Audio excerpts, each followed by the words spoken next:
We live in a time when social media and digital platforms have made it easier than ever for preachers to be heard and followed by multitudes. And when these high profile pastors fall, the backlash is swift. Think Mark Driscoll, Tullian Tchividjian, Steve Lawson, or Josh Buice. The commentary is predictable. This is what happens when we idolize celebrity pastors. And while that's not untrue, that is incomplete. The downfall of popular preachers says as much, if not more, about the followers than the fallen. The deeper issue here is not the allure of the platform, it's the poverty of our ecclesiology. Our willingness to elevate celebrity pastors above our own local shepherds reveals a theological deficiency.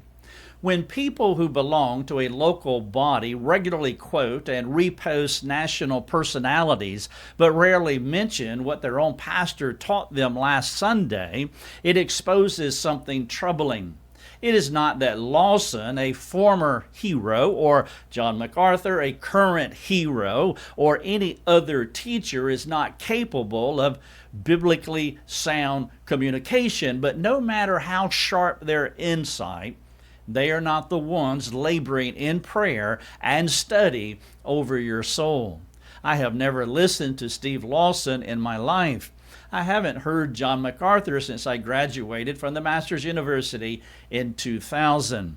It's not that I doubt their doctrinal integrity. I don't doubt their skilled exposition or their homiletical ability. I simply don't have time. Why? Because I'm still working through last week's sermon from my own pastor. His message, crafted over 20 hours, shaped by prayer and a burden for the body he knows by name, is the most important sermon I will hear this week. If sanctification requires long-term meditation, which it does, not momentary inspiration, then how can I justify spending more time with men who don't know me and will never pray for me?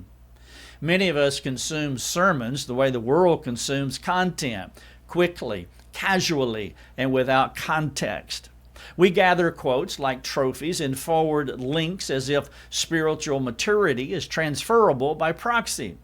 But transformation doesn't come by exposure. It comes through slow, steady discipline and reflective obedience. And it's much harder to gain traction and obey an application that wasn't meant for you and your church body. I've often wondered how it lands when a member posts a quote from a distant preacher and it shows up on their own pastor's timeline. Or worse, when someone shares that a sermon from a stranger changed their life, which could be heard as the weekly preaching from their own shepherds hadn't done that. Now, I'm not saying that it is sinful to listen to well-known teachers. I am not saying that at all. I'm not suggesting that wise instructors should have no place or influence over your life. I'm not saying that at all.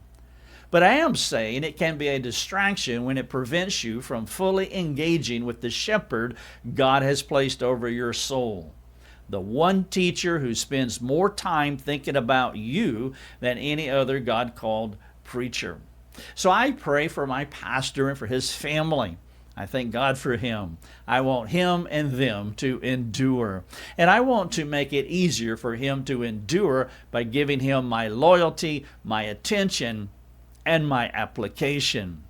The fall of a celebrity preacher should cause us to ask, have I helped build the stage he fell from? Better yet, am I building up the man that God gave me to shepherd my soul? Hebrews 13:17 says, obey your leaders and submit to them, for they are keeping watch over your souls, as those who will have to give an account. Let them do this with joy, not with groaning, for that would be of no advantage to you.